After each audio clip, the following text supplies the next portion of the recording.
let's first get into Cold Gin from the first album. And remember, I told you that story when I was at that house, right? And the kid showed me that first. He had Dynasty and the first Kiss album, and I think he had Alive, and he had several. He was I think he had like I think he might have even had an Ace poster on the wall. I don't know. Yeah, Cold Gin was from there, and I noticed that there was something different about the riffing and the feel of it compared to their other songs. Like there was a certain kind of coolness to it that was not in the other songs. I don't know how to explain this. You probably know what I mean. Like when you hear the riffs written by Gene or Paul versus written by Ace, there's this you can tell there's a little bit of a difference to it. Or You just know, there was some coolness to it. Just some cool yeah. feeling. You're like, yeah, that this is cool. You know what I I mean? I think it's his timing and a certain funkiness to how he plays. On some later songs, we'll talk about it, but yeah, there's a he's got a really unique groove to how he plays. And I mean, some of it may be his technique. When you look at how he plays, Hmm. he has a different, I don't know, maybe it's a little unconventional, how he holds the fretting hand, but then also his picking technique might have something to do with it. It's very percussive, Yeah, so and he's got like a certain his hand rhythm. looks weird, and he holds the pick in a. When you look at it compared to normal guitar players, there's something. It's a little weird looking. Yeah. Yeah. But yeah, I think and then yeah, the way you're talking about it, then that's what leads you, okay, well, what is it about? Well, he wrote that song and he's approaching that rhythm differently maybe than how Paul would have written a riff or Yeah, Gene. there he's slightly behind a little bit. He even says himself, "I'm sloppy" and blah blah blah. But he is and he's not. You know what I mean? That's part of it. It's like the part of the charm. Like it's not perfect, but that's Yeah. part of the charm. Charm, just like with Jimmy Page on "Song Remains the Same." You can't tell Yeah. me he's no John McLaughlin playing super technical stuff on that. He's also kind of messing up and he's stumbling around. You can see him, like you said on "Since I've Been Loving You." He's kind of, but that's part of the whole thing. And when you're that small, you don't think there's something wrong with this. You just think, wow, this is how it is. You know what I mean? This is Yeah. just you're just going based on 100% the experience of the sound you hear. That's it. You're not Well, thinking like, he didn't hit that note quite right or whatever. None right. of that comes to you when you're that age. Well, it's two things too, because that's why none of us could. Well, number one, we're all unique individual players. Today maybe a lot of the kids are really technically proficient and can play really, really well. However, some of that perfection takes away some of the personality maybe and the uniqueness of the playing. So, like Jimmy Page playing live. I've seen some Led Zeppelin cover bands. Nobody can duplicate Jimmy Page playing because that's him. That's his unique way he's hearing the music, how it's translating to how he's playing, and that sloppiness. There's something there that's in his DNA, and that's making Jimmy Just Page how sound he's great. feeling it, right? He's Yeah, how he's feeling it, and it's just the classic. Like when you were saying this is what I was thinking of. Was like the classic example when they show those movies of like, the classical kid learning classical violin yeah, and he's playing in note perfect and the teacher's like, but play it with feeling. That's exactly what this is like yeah. you can learn these notes perfectly, but then it doesn't have that thing that it's just like, like how I guess you could say what if an AI thing was doing a guitar solo, Hmm. whatever, it would be a little different. But now who knows what AI will do because I've heard some crazy stuff and it's gonna go there. Maybe it'll go, but I don't, whatever. But the point is that there's something about the way his feel, it has a lot to do with Right. what people love about him. And like, you'll know exactly what I'm talking about. Whenever you hear some musicians, you kind of sense their personality in somehow, like what kind of person. Hmm. And with Oh him, yeah. you get that kind of like, showing up with two different colored shoes at the that's the classic Ace personality, that fun, crazy guy. And you know, Yeah. Cold Gin for me was I just really liked it. And then it has Just those big kick. breakdown riffs like Right.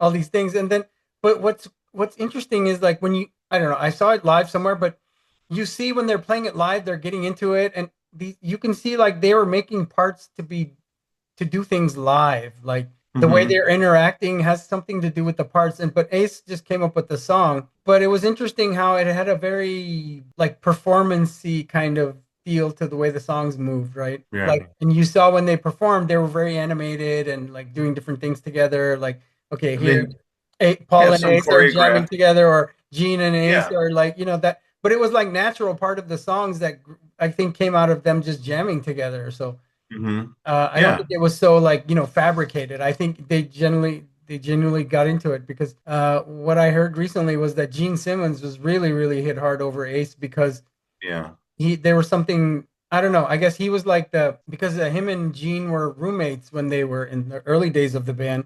Hmm. So there's a lot of like brotherhood between those two, and then they did some solo album stuff together.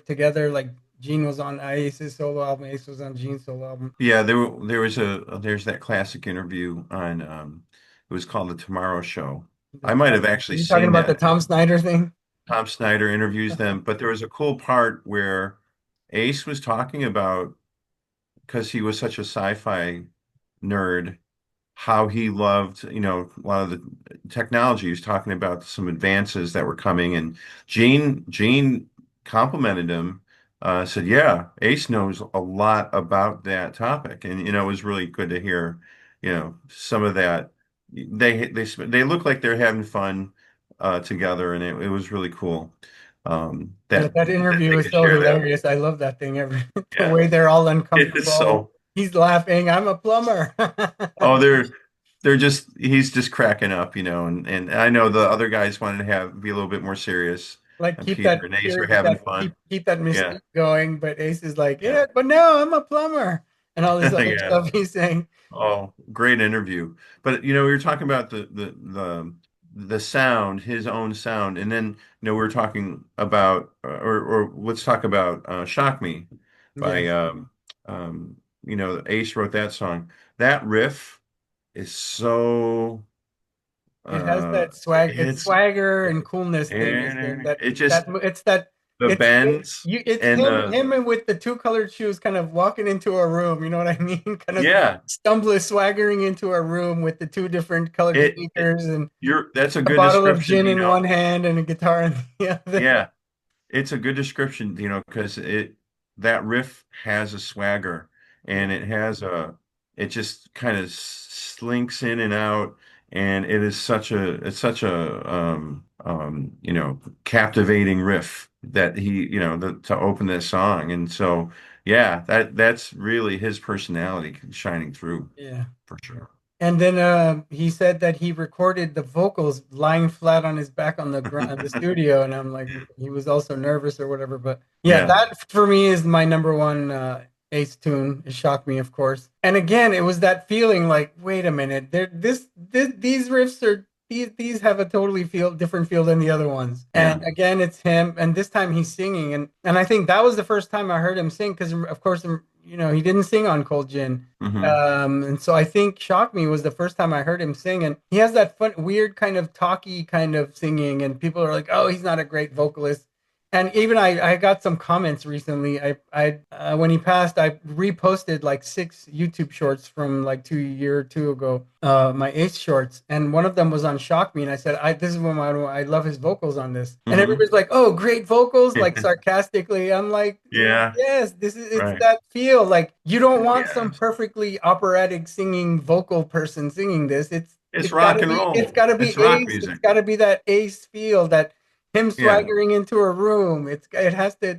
It's all that song is that total Ace package. The way he talks, the way he jokes, the kind of person he is walking in, and plus, not only that, it's great guitar tone. The tone is great, and they have that cool flange and all that and stuff. And I remember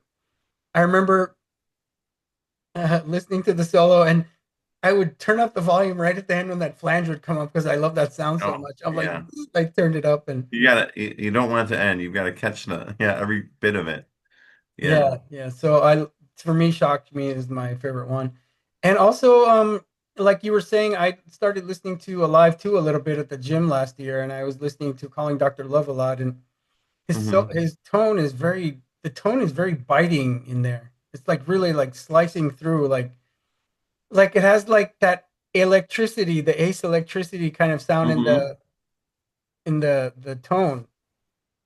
Well, it's like it's that solo, I mean, the studio and live too, he plays the riff, he plays the solo pretty close to the studio. But I mean, the way he's playing it, the energy just keeps coming. It's like ballooning or mushrooming. You can almost see it. You can almost visualize. Like, yeah, it's the electricity. It's just and he's building up the excitement as they keep, running through that Mhm. solo part. Yeah, it's amazing. Another one was not one of his songs, but Love Gun. That pentatonic ascending riff that he does, as a young guitar player, it wasn't impossible to learn it, That's right? the That would other be thing something, is the but accessibility of the riffs. you could understand what he's playing. However, he put so much of his, like we were saying, his sound, his if he's sloppy or whatever in his technique, it's totally Ace. So you could never really sound like Ace, but it was something you could grasp onto. Yeah. But it's not easy. You have to practice it to get the nuances down. And so Mhm. but listening to that, all those records that were coming out in the mid 70s then by the band they were, just super catchy, well written. Okay, yeah, maybe they had some kind of a pop sensibility in the structures, but and the harmony vocals and just well written songs. Each one of those guys could write a song, Yes. and not just one, but like so many great songs. And so in a way, I mean, maybe it's sacrilege. I know the Eagles have been compared to like the American Beatles in a way. I like Kiss. Kiss would be right up there. They had really great songwriting and compelling performances. And a lot of that you have to say is Ace electrifying the band and bringing them to life. So it's really Yeah, good stuff. and not only that, just the whole visual thing that they innovated, those lights and sounds, Right. blow stage stuff, state live shows, all that Oh, the great stuff. stagecraft was nobody did that. That was a first. They I invented that know stuff. I know In a lot of ways, Floyd. they invented a lot of it. Floyd did some stuff, but it wasn't quite the same. I don't think Purple really did that. Sabbath didn't really do that. Yeah, they came up with this just immense, electrifying Yeah, for me, visual stage show. Pink Floyd was more like, cool, something artistic and this that, but Kiss was pure bombastic. Like Yeah. we're gonna kill you with rock and roll. Right, get Well, ready. look at Dino. Look at like some of our other favorite bands, like Priest or UFO. Yeah. You mentioned Purple. Like if you see like UFO shows from that era, it's just a bunch of guys, Pete Way, Shanker not wearing a shirt, running around stage, or not running around stage, and it wasn't really, it was about the music, of course. And they would put on great sets. But yeah, Kiss was on another level about putting on, right? And don't they say Mhm. even to this All four day? of them are like that was one of the things they all four in the beginning agreed on was the big spectacle, Yeah, that comic book sci-fi, that look, and doing something right, new right. and putting And on it a was unique show. put on the best show for the kids. I mean, they talk about that, and you're exactly right. We want to do something bigger than ourselves. It's like this, super, super duper, never before seen type of experience. But at the end of the day, I think they had a lot of respect for the fans. I know Mhm. in interviews, Paul Stanley has talked about that especially, but then you also hear the other guys, Paul, Gene, and Chris talk about it too. So yeah, you're right. They were all on the same page. They wanted to put on a great spectacle. They were all into it, and that's why they were. And plus, the makeup thing was not a big deal in the '70s. And they're one of their local people that they even played shows with was like New York Dolls, and that whole glam movement. Right, right. The They Dolls weren't did into it. that just as much as everything else, but Hmm.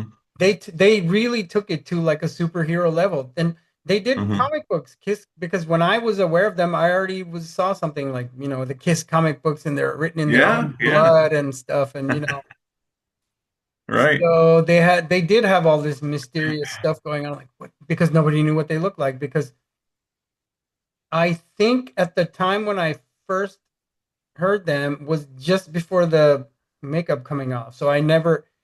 my first exposure to them was pre A little bit makeup later. Yeah. removal. Yeah. So Yeah. I still felt that mysterious thing, like, oh my God, what is this? Who are these? Are these? And I was kind of, it was kind of scary for me. All this kind of Yeah. rock and roll mythology, there was some kind of thing scary about it. Watching Richie Blackmore and Jimi Hendrix distorting guitar, Yeah. oh my God, they're insane people. What is wrong with them? Oh yeah. These guys are complete psychopaths or something. What the You were hell? thinking of I wonder if in a way when what now was the Unmasked album with Vinnie Vincent? I Anyway, think was that actually Lick Unmasked, It Up? they weren't actually unmasked when Unmasked came out. I think it was No, like a so misleading I name think it or was something. Vinny, it yeah, was Lick It Up was the unmasking, unmasked right. So Vinny. I think you're right. I think when they did the first video with Vinnie Vincent, that was Lick It Up. So all you see are their boots, and then they kind of pan up finally. And then you're like, oh man, this is even more horrifying than makeup. Oh my God, I actually remember I watched it on MTV, the makeup when they first did it. Yeah. I'm like, wow, these guys are scary looking without the makeup. Let's put it Put back the makeup on. back on, put it back on. Oh, so Like Gene so looked like a completely scary maniac. Like, I mean, he he looked had this look yeah, and Paul isn't so bad. It was I think maybe more Gene. But so I wanted to mention another song. I think the songs with Kiss, were pretty well represented. There's so many more, of course, we could go into, Mhm. but from that first solo album when they did the four individual solo albums, I know it was the big hit from that album, but New York Groove was Yeah, that was a fantastic song, and not only his playing on it, but just we were talking earlier about his sense of rhythm and groove. And I know it's called New York Groove, but it's kind of a funky tune, right? So yeah, that was a little bit of a different sound, but and that was a cover. I yeah. It forgot was who wrote somebody it, else. but Yeah.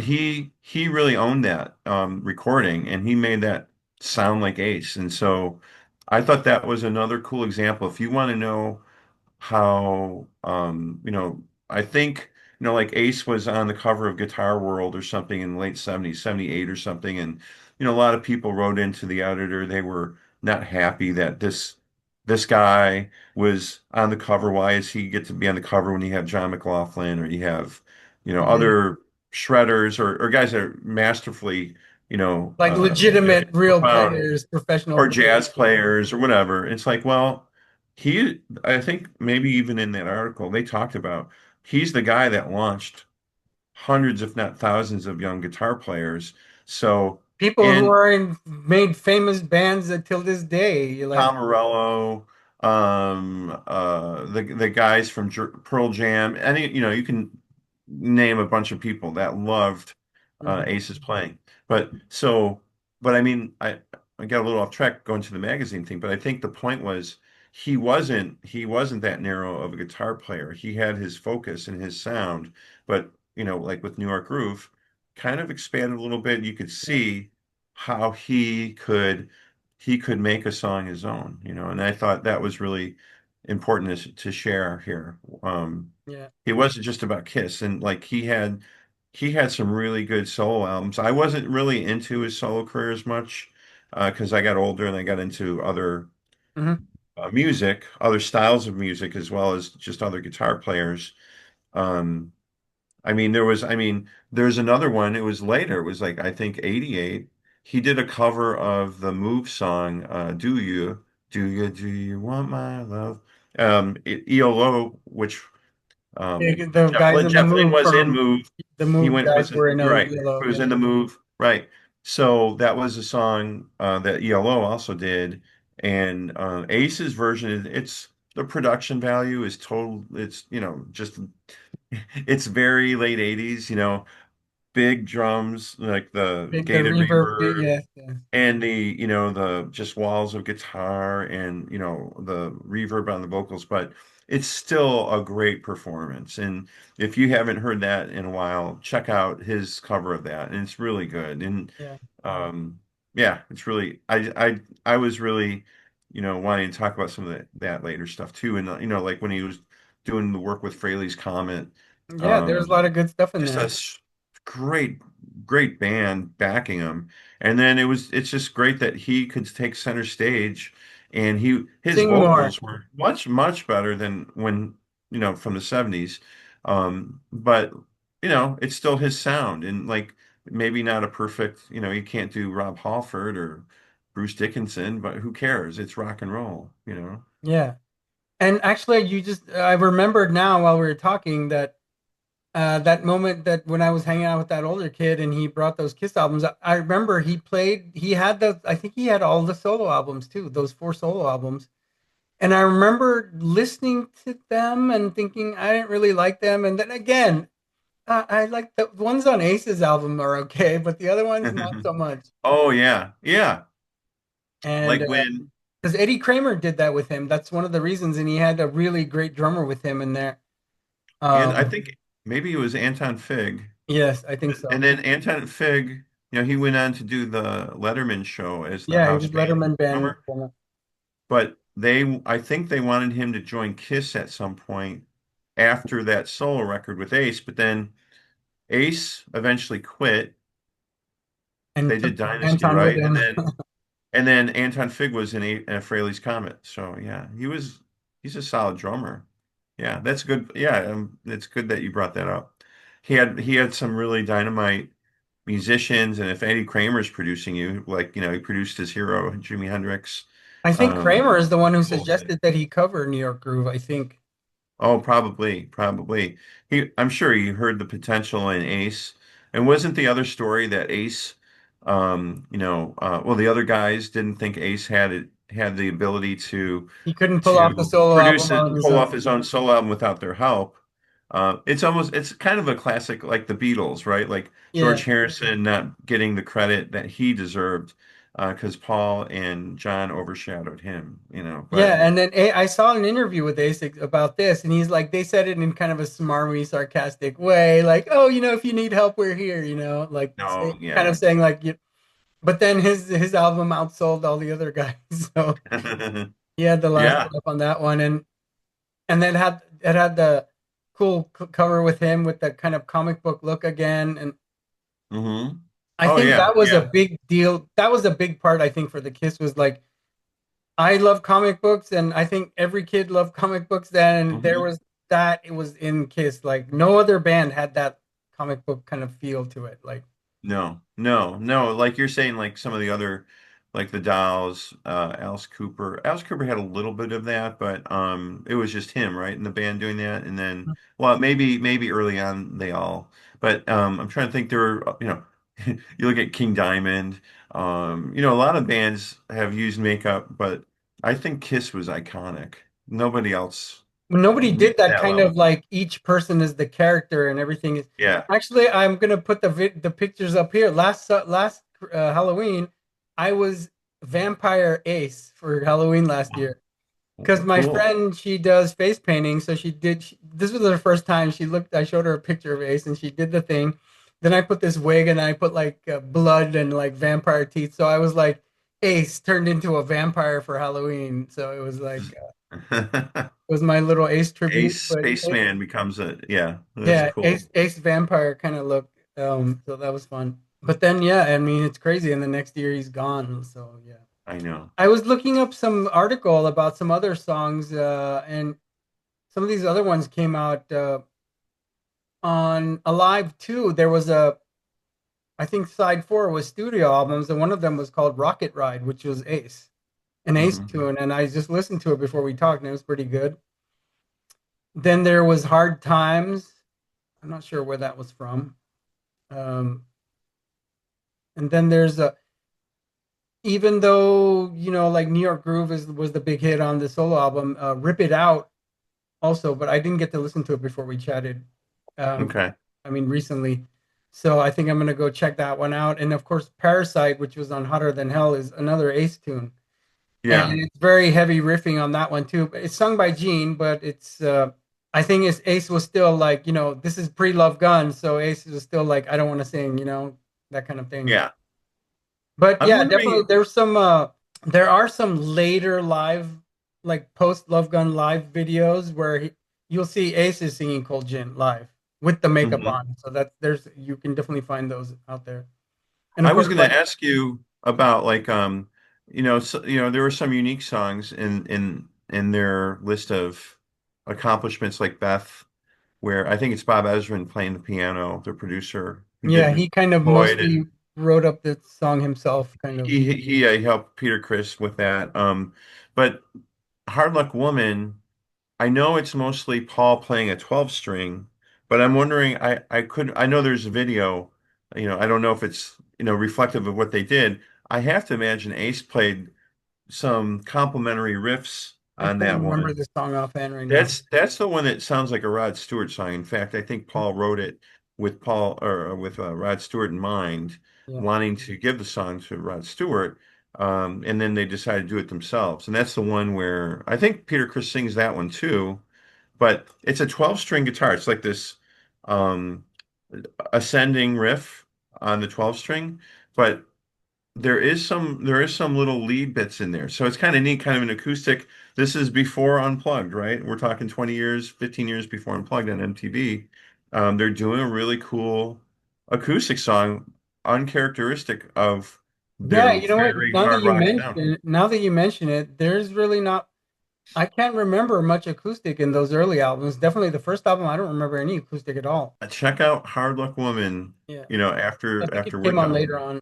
So Yeah, yeah. but yeah, and the other thing that did with that whole comic book thing was that Kiss Phantom of the Park. It shows them having special powers, lasers, and all this weird stuff. Yeah, So there's also that kind of fed into that, even though they hate the movie and it's kind of funny. But it was fun. If you're a kid, it's fun. You don't think of like, it's oh, entertaining. Right, bad yeah, yeah. production quality or terrible script, or you Bad don't think of these acting. things when you're like.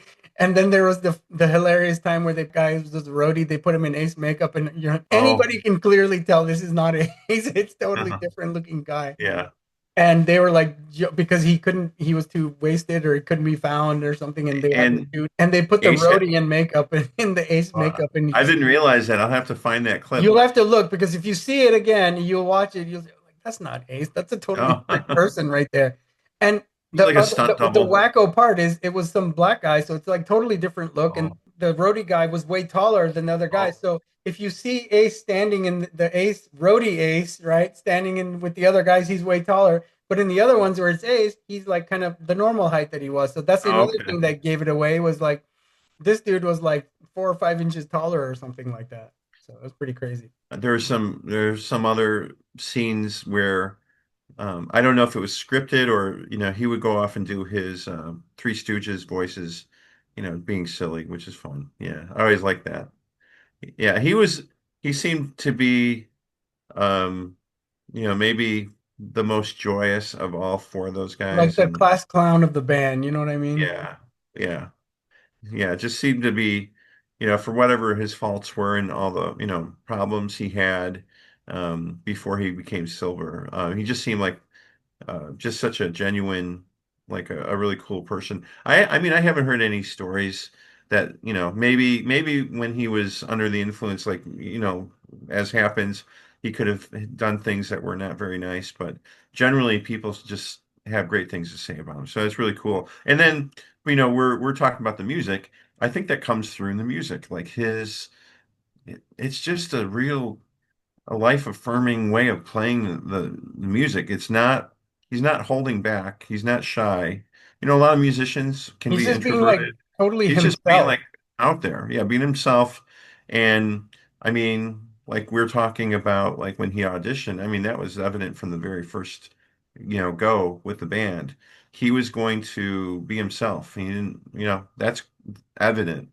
Yeah. Always, always, never holding back, that should be an inspiration to any musician, whether you like Kiss or not. Just any musician shouldn't feel they need to hold back in how they express themselves. Yeah, and he like 100% stayed true to himself. He never like tried to like, go grunge or, try to do dance music or incorporate Yeah, yeah, techno beats or something. He was just 100% himself, old school rock and roll. That's it.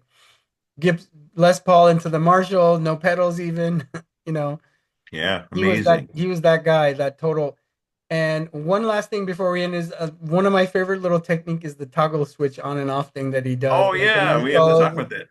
And Well, I'm gonna get into that in a I'm gonna actually cover this toggle switch. I'm literally gonna do a whole video on this whole toggle switch thing and talk about Ace and I heard some stuff Randy Rhoads did recently in a cool Randy way. did it. I think Eddie did some And Van with Halen. his what is it, the Karina guitar he Yeah. had. Like, well, on You Really Got Me, he does a little bit. You're right. For Ace though, his secret was he didn't have those. Didn't we talk about this earlier? He didn't have those the neck or middle pickup. They were Yeah. not wired, Right. so there he didn't have to worry about. He just could flick Exactly. that. So they were just He off had and they one were volume. Yeah, and just one volume and off. that's it. And Yep. then I saw Motley Crue live 2 years ago, and John Five, who was another massive Kiss fan, Oh, he's got he that has his switch. own Kiss museum and everything. Yeah, He has a that's right. private Kiss museum. He has does tours and everything. He's a complete nut. He has the kill switch, which is the same concept, but just Right. with Right. that. And so, Well, and yeah, I love that stuff. Eddie got the kill switch on some of those later guitars too. So rather than flick a toggle, he would do a kill switch on those Wolfgang, are they EVH Wolfgangs or whatever? Yeah, But yeah, you're right. And John Five, you can tell, though his playing is so much different. Of course, he's yeah. so technically proficient, but But he's like one of there's those some influence. kid Kiss nerds who guys who got into Ace like you and me, like when we were kids. You know what I mean? Like Hmm. he's like one of those guys. So what's so special about him is that he was always just Ace. He was not never tried to be anything else. He was just 100% true to himself. So I think, Yes. Yes. Yeah. No, mhm. thanks for including me in a discussion about him. I think he was greatly influential for me Yes, at an early age to get me into playing electric guitar music. And I know I have a lot of friends that when he passed, they said he's the reason I bought an electric guitar and why I wanted to play music. So a lot of us young kids seeing Ace play, that was like, yeah, like it was electrifying. So thanks for allowing me to reminisce yeah. and talk about why I I love figured Ace. you'd definitely be on the same wavelength as me with this Yeah, one. absolutely. So anyway, why don't you go ahead and before we end out, tell us what your current happenings, releases, Sure. and of Well, course, as you know, which links, of course, I'll put your links in the description, but you can just sure, sure. Yeah, you can find me at billydank.com, and I'm doing recordings for Wayfarer Music Group now. They have a Bandcamp page with all that stuff. It's primarily it can be acoustic, electroacoustic, and electronic record label. So as you know, I've gotten more into I played a lot of rock music. I got more into jazz music, and then several years ago, I started taking a lot of those influences with my interest in electronic music. So, um, but I have some controllers where I can actually play them, and it's not just all, programmed. yeah, So I have like in front of me, I have a instrument, which I have the layout. I have set up like a guitar fretboard, so it makes sense to me. Whereas keyboards are a little more foreign, but mm, the point being, I'm working on a lot of electronic music. I have guitars where I can plug in no special pickups. I can do MIDI and I can record different sounds with the nuances of the guitar, and because I'm proficient at it, to record different sounds. So I'm really interested in soundscapes. But yeah, so my latest recording is with really legendary percussionist Byron Metcalf, and he started out in Nashville back in the 60s, and he's like a luminary for it'd be tribal electronic music, and he's a master percussionist. So okay, we've been recording for the past few months now, maybe okay, 4 or 5 months, and we have an album. It's now in the can, but now we're just doing the mhm, final wrap up. Everything's mixed and okay. mastered. Thanks, Billy, for coming on. So, I just wanted to tell everybody, guys, as I keep telling you, remember, keep focused on your goals and enjoy your journey. Always enjoy your journey. Have fun, just like Ace. Always enjoy your journey, right? Please remember to subscribe, hit the bell, and drop a comment, right? Let us know which of these insights you're enjoying the most. And guitarists, if you're losing your mind trying to turn your riffs into finished songs, then my songwriting workshop is exactly what you need. You'll learn the 4 keys to help get your songs to the finish line. Click the link in the description and sign up today. Thanks for watching. I hope this helps you immensely. Have an awesome creative day. Thanks again, Billy. You have a great day. See you later next time. Thanks, Thank you, Billy. Dino. Take it Thanks for easy. having me. Bye. Great to see you.